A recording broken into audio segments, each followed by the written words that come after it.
Assalamualaikum dan salam sejahtera. Salam Malaysia Madani. Saya Farisha binti Azhar dari Sekolah Menengah Kebangsaan Cawi. Pada sesi kali ini, saya akan menerangkan kelebihan yang ada pada jam tangan pintar atau dikenali sebagai smartwatch. Jam tangan pintar adalah peranti elektronik yang dapat dipakai di pergelangan tangan. Sekarang, teknologi semakin berkembang yang mampu menciptakan jam tangan pintar yang mempunyai banyak kelebihan dalam pelbagai aspek. Seterusnya, kelebihan yang pertama ialah jam tangan pintar dapat merekodkan data senaman harian. Aktiviti sukan boleh dilakukan dengan menggunakan jam tangan pintar kerana ia mempunyai pemantau kesihatan seperti kiraan heart rate, degupan jantung, kiraan langkah kaki dan kalori. Selain itu, jam tangan pintar juga dapat memantau kualiti tidur. Jam tangan pintar boleh membantu untuk kekal berjaga dan sihat semasa tidur. Memantau tahap aktiviti seperti kalori yang dibakar atau masa yang dihabiskan untuk bersenam yang boleh membantu untuk meningkatkan kualiti tidur. Jam tangan pintar dapat memantau tingkat stres dan memberi saran untuk melakukan latihan pernafasan atau sebagainya untuk membantu mengurangi kecemasan. Akhir sekali, jam tangan pintar juga dapat memberi maklumat kesihatan harian pengguna melalui aplikasi mudah alih yang telah disediakan di dalam jam tangan pintar tersebut. Jika dibandingkan dahulu, kita menggunakan alat untuk mengukur tekanan darah yang dipanggil speedmore manometer. Tetapi kini, dengan adanya jam tangan pintar, kita dapat memantau melalui jam tangan pintar tersebut. Dan ia juga ringan dan mudah dibawa ke mana sahaja.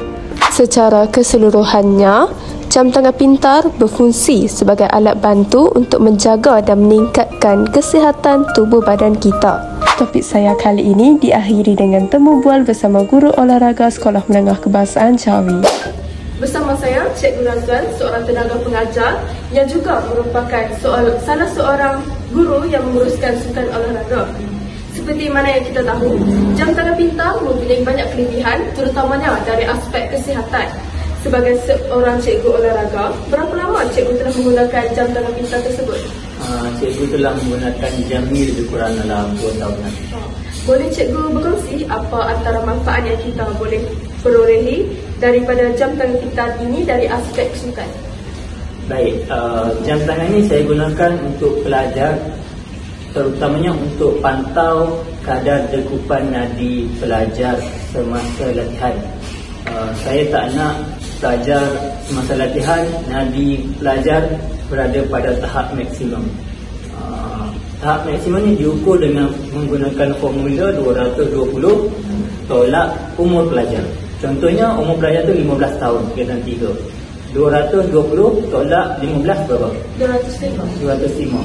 Jadi semasa latihan, nadi kadar depannya nadi adalah 80% daripada 205 tersebut. Jadi 80% daripada 205 berapa?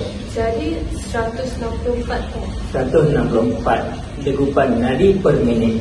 Jadi semasa latihan saya akan pastikan nadi pelajar hanya di sekitar 165 beat per minit. Tapi jika untuk buat latihan speed, dia akan pergi ke 90%, mungkin akan pergi ke 190 beat per minit. Jadi saya pantau benda itu. Okey, terima kasih Cikgu Razwan. Sekian sahaja daripada saya, Farisha binti Azhar. Secara kesimpulannya, jam tangan pintar ini memberi kemudahan kepada semua orang, terutama mereka yang aktif bersukan. Mereka boleh menggunakan jam tangan pintar tersebut untuk membuat aktiviti sukan di samping memantau tahap kesihatan. Bahan digital ini sememangnya dapat memperkasakan pendidikan negara, terutama dalam bidang sukan. Sekian saja daripada saya. Terima kasih.